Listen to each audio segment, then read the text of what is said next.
This is Pocho Salcedo, and I welcome our audience in South America and all those who join us from coast to coast here in the continental United States and Hawaii. Once again, inviting you from New York to a walk that goes beyond the headlines. Welcome to the DNA of the news.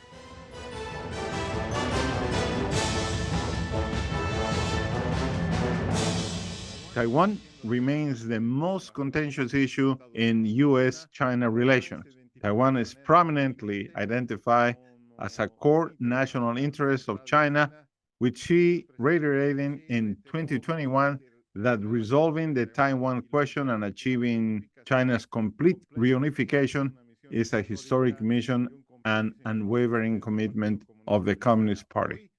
Today, we will examine this issue with a renowned European professional in the field. Professor Klaus Mühlhahn, welcome to the DNA of the news. Well, thank you so much for having me. Klaus Mühlhahn studied Chinese studies at Freie Universität Berlin and National Taiwan Normal University and graduated in 1993 with a master degree. He obtained a PhD in 1998 at the Institute of Chinese Studies at Freie Universität Berlin. Mühlhahn is Professor of Modern China Studies and President of Zeppelin University. His book Criminal Justice in China, A History won the John K. Fairbank Prize in East Asian History from the American Historical Association. Mühlhahn has published widely on modern Chinese history in English, German, and Chinese and is a frequent commentator on China for the German media. His most recent book Making China Modern, From the Great Qing to Xi Jinping, Rewrite is China's History, telling a story of crisis and recovery, exploring the versatility and resourcefulness essential for China's current development as well as its future possibilities. And we will go right away to some of the core issues. Has Taiwan always been separated from China? History suggests that the island first came under complete Chinese control in the 17th century when the Qing dynasty began managing it. Then in 1895, they gave up the island to Japan after losing the First Sino-Japanese War. The late sinologist Jonathan Dermond Spence suggested that China's interest in Taiwan was a relatively recent development. Your thoughts, please. Well, I mean, the history of Taiwan is quite complicated. Before it became part of the Qing dynasty, it was occupied by the Dutch, so it was actually a Dutch colony. And so at that time already, China developed an interest in Taiwan because it knew that when the Dutch are on Taiwan, that's going to be a risk for China. So I would say the Chinese interest in Taiwan can be really traced back to the 17th century, when then China decided to occupy or take over Taiwan and make it part of the empire in order to buttress up its defenses.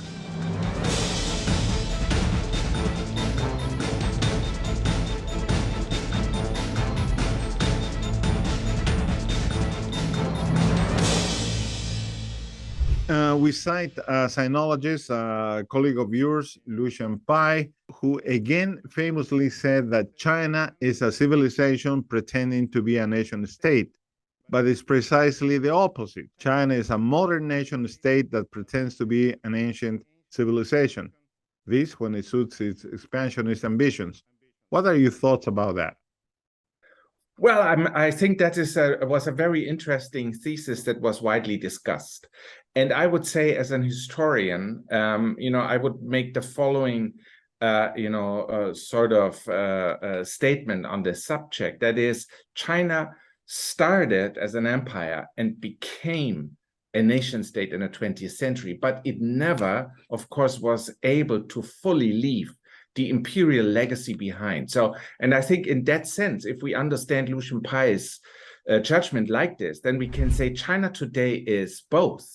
It has the legacy of an empire and also the difficult legacy of an empire, of a multi-ethnic empire, where different ethnicities live together, where the borders are sort of fluid, right? Because empires, normally don't have clear borders.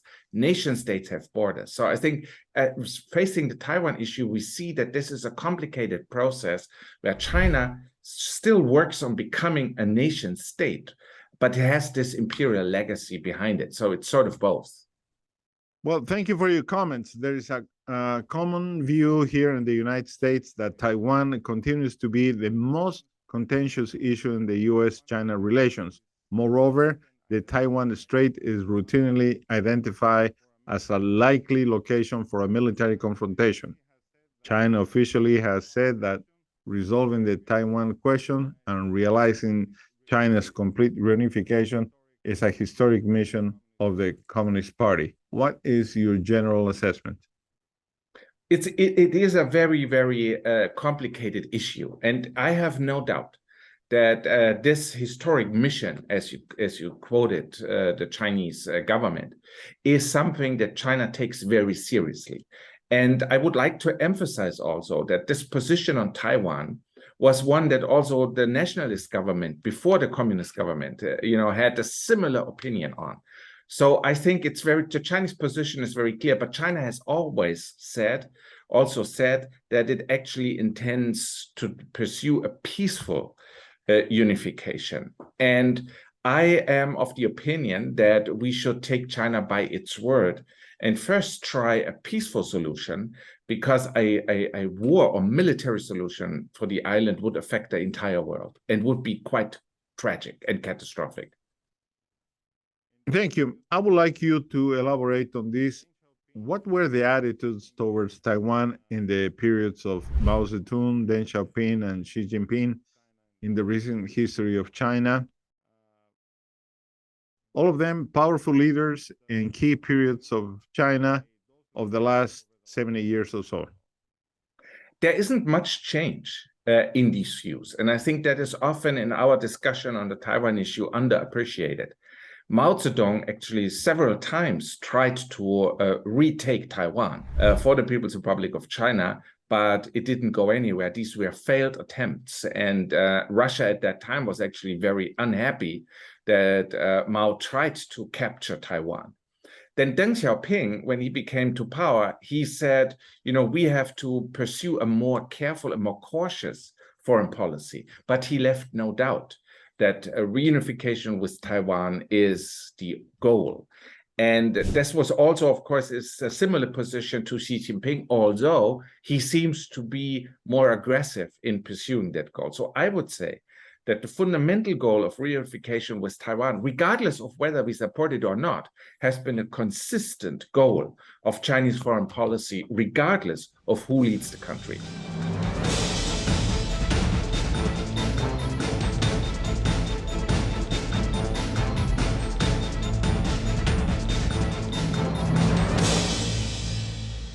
Why is it that the recognition of the UN in the Security Council is not enough for China?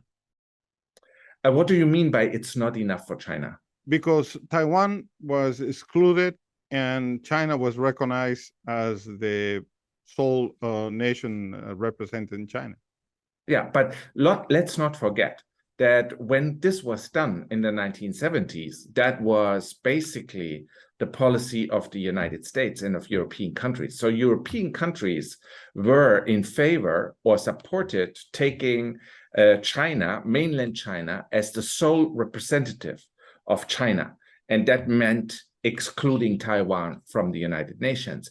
And why was this done at this time in the 1970s? Because the West, United States and Europe, wanted what they called the so-called play the Chinese card. So they wanted to use China to put pressure on the Soviet Union. The goal was to split the communist bloc into two parts, Eastern Europe and China. And we know, of course, that that was a very successful policy. So excluding Taiwan from the United Nations was above all something that the United States and Europe absolutely supported at that point in time. I'm going to ask you a pretty basic question, but I think I need some elaboration. Why is Taiwan important to the rest of the world? It's an island roughly 100 miles from the coast of China with a population of 24 million. Why is such an important issue for the world, and why Taiwan is important to all of us? Yeah. So I would also like to start by saying that historically, in the last 70 years, from 49 till today, for most of the time, Taiwan wasn't very important because Taiwan produced, fruits, tropical fruits that it sold to the world market. But all the countries in Europe and the United States and North America maintained economic relations with the mainland and pretty much, didn't pay much attention to Taiwan. It is only in the last couple of years that the public in Western countries really pays attention to the Taiwan issue. I would say that if you had asked 20 years ago, 30 years ago, many people and on the street and asked them, what's the Taiwan issue? Most of them would say, I don't know, never heard about it. But today that's different. So why is Taiwan important? And I think that's mainly there are two things. The first one is economic importance, and that is Taiwan produces much of the semiconductors in this world that we need for computers, for cars, for satellites, for mobile phones, and so on. I think something like 80 to 90% of high efficient semiconductors are produced in Taiwan. So without these Taiwanese semiconductors, much in our economies would come to a standstill. And then the second newer interpretation or importance, especially by the Biden government, but also by other governments in the West now, is to say Taiwan is a democracy. It's important. We see ourselves in an eternal fight between autocracy and democracy, and hence we need to defend Taiwan. That also means defending democracy in the world. Well, then I ask you, if Taiwan is a vital security interest for the U.S., is the U.S. confusing moral status and democratic values with a strategic value? Is Taiwan relevant to American peace and prosperity, or European peace and prosperity? It's an excellent question, and it's something that I would like, actually the governments to clearly answer. Is Taiwan for us about moral values? Is it about democracy, or is it about security? And I don't think the governments in Europe or the United States give a clear answer. But I would argue that for the United States, Taiwan has a strategic value because it is very close to China and the Chinese mainland. So if you see the future as one that is basically shaped by the rivalry between China and the United States, then Taiwan would be a very important pawn in this gamble, because it would allow, for instance, to station American troops. It would allow American ships, to land there, and so on and so forth. Well, Professor Mühlhahn, we will take a short break, and we will be right back.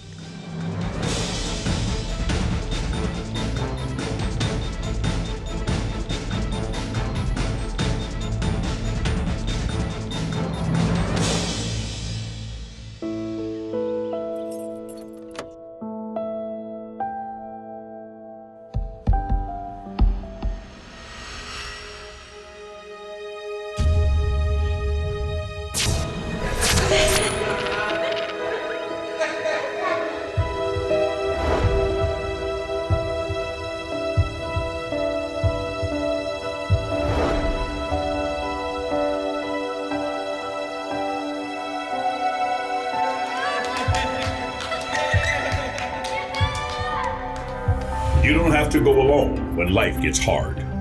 When a marriage is ending, there is often sadness, anger, and uncertainty. Tackling the difficult decisions can be overwhelming. A mediator can help you through this stressful time. The mediator keeps you focusing forward while facilitating negotiations between you and your spouse and assisting you in reaching solutions for your family. The mediator will ensure that you have the knowledge you need to make informed decisions. Divorce mediation allows you to resolve your differences in a process that you control and is often less expensive than the traditional divorce. In addition, once you and your spouse reach agreement, those decisions will be reduced to writing, forming the foundation for the divorce agreement. Contact us and let us help you. Serving the Hudson Valley for over 40 years, experience is a gentle, powerful difference.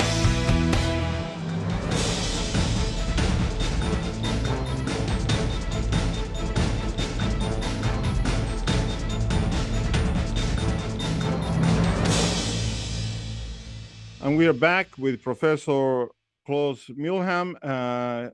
He's president of Zeppelin University in Germany. And we are discussing issues of Taiwan and China.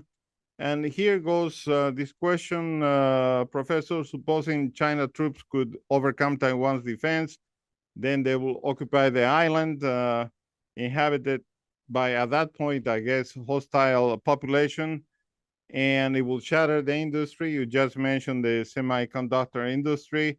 At the same time, there will be diplomatic and economic repercussions, and the whole world will be in upheaval. And this is not the best example that we have with Hong Kong, where there was a peaceful transition, and China got what they wanted, and the West got what they wanted. Your thoughts, please. Yeah, I mean, a conflict on Taiwan would be in many ways a really fundamental and very catastrophic. And I see here two scenarios. The number one is the military scenario. I doubt that the United States would just sit on the fence and watch Taiwan being overtaken by Chinese troops. So in that case, the likelihood of a war between China and the United States is very high. And I think also, as far as I can tell, in the United States, there are clear voices that say, you know, when should China attack Taiwan, we will intervene. Although there is, of course, this strategic ambiguity that the United States doesn't really clearly state it, but it seems to me, but that's my opinion, in the recent months or weeks, that voices, you know, that say we have to intervene militarily are getting stronger in the United States. And so that would be a catastrophic war. That would not be a war like the Iraq War or the Afghanistan War. So here, you know, this would be a war between two economic superpowers. Both of them have enormous resources at their disposal. And I think it would be completely wrong to think that such a war or conflict would be short. It would be long, protracted, it would be extremely expensive. So I think that is something that is really shocking. But also the other scenario, that would be the economic repercussions. They are equally terrible because half of the world's traffic runs through the Taiwan Strait.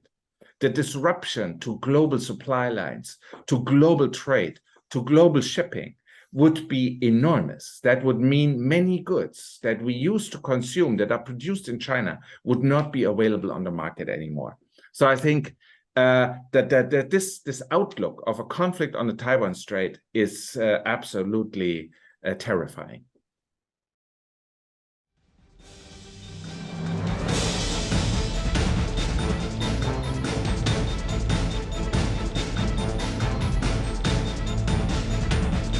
Back to China, an area of professional interest to you. There is an implicit social contract going on in China, an exchange of prosperity promised to the citizens and given by the government, like yet to see in this recent history. In exchange for that, there are limitations on political freedom and civil rights. If we see a conflict of this nature, how would it upset China itself? It would upset China quite a great deal.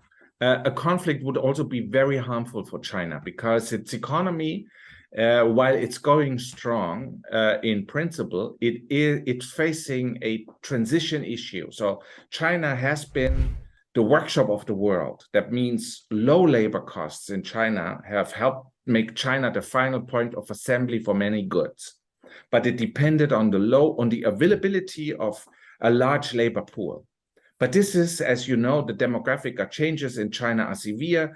People are getting older. There are not enough births. So China faces the problem that it needs to wean itself from this workshop of the world model in towards a newer model that is based on innovation and high-paying jobs. And that China it's not clear that China will succeed in making this transition. So a conflict at this time with the United States would severely disrupt the Chinese economic, necessity to take over a new model, and I think it would therefore place heavy burden on the Chinese government because it cannot fulfill its part of the contract that you correctly pointed out. So it will lose also a lot of support. But then on the other hand, we also know that military conflicts can be used to gather nationalistic support among the population. So China may be able to offset the loss in economic support or support due to economic loss with rising nationalist emotions. I'm staying on the topic of China, and thank you for giving us the bigger picture of the PRC. Recently, Russia and China signed an agreement called the No Limits Partnership. It is easy to understand the benefits for China, energy, grains, etc. But is Russia willing to change from being a Euro-centered country to an Asian-centered country? Is China going to be the big brother in this relationship? Well, I mean, if this relationship continues like this, China will have to be the big brother because China's economy is so many times bigger and so many times more efficient than the Russian economy.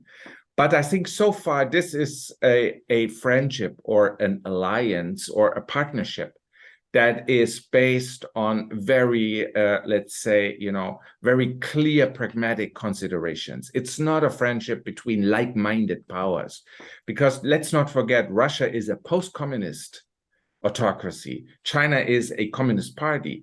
Putin is an anti-communist at heart, while China, of course, maintains the final goal of a communist utopia. And so far, this partnership has helped both sides. It has helped Russia gain products that it otherwise could not have because of Western sanctions. It helped China because it gained cheap access to cheap energy sources. So, but what will happen with this partnership once these advantages that both sides had are no longer exist? And I think I'm skeptical that Russia will accept big brother China for a very long time.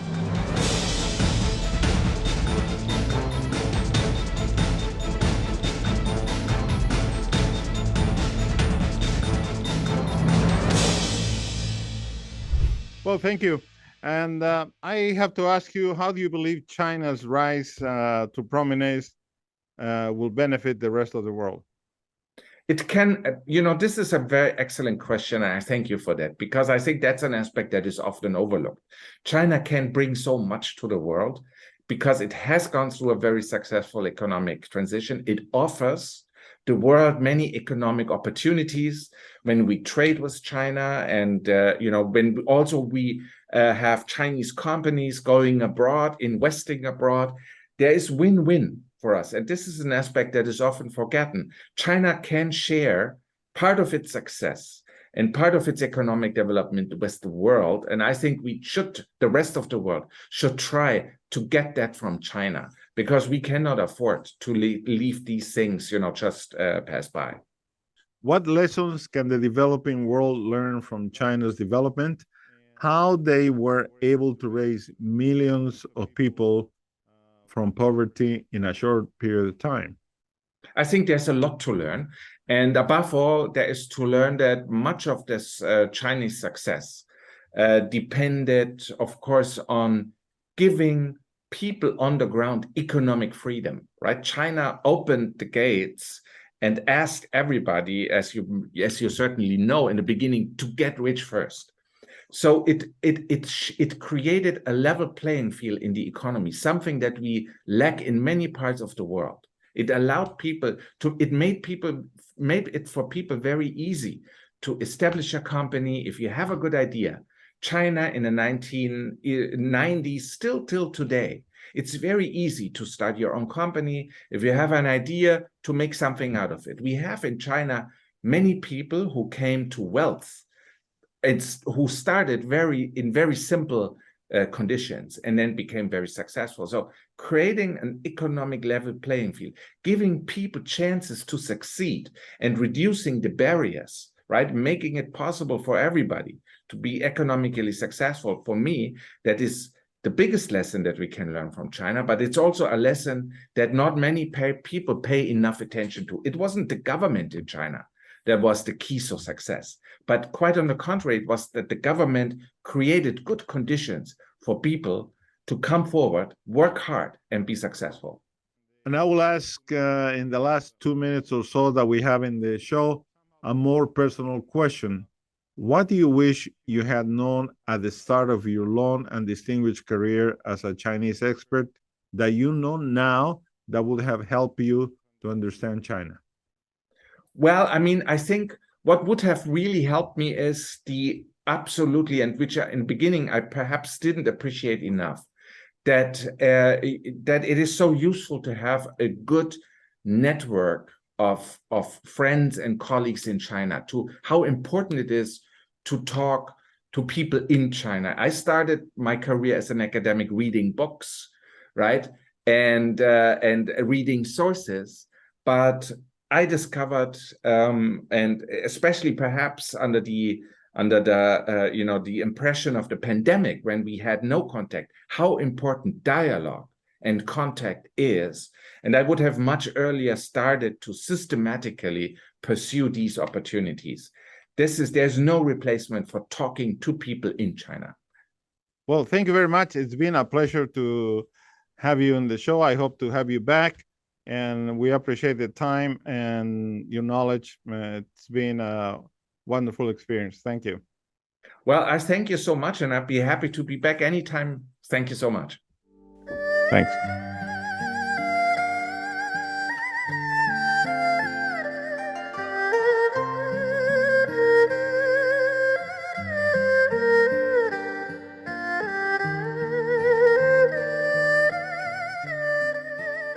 Thank you for sharing this time with us.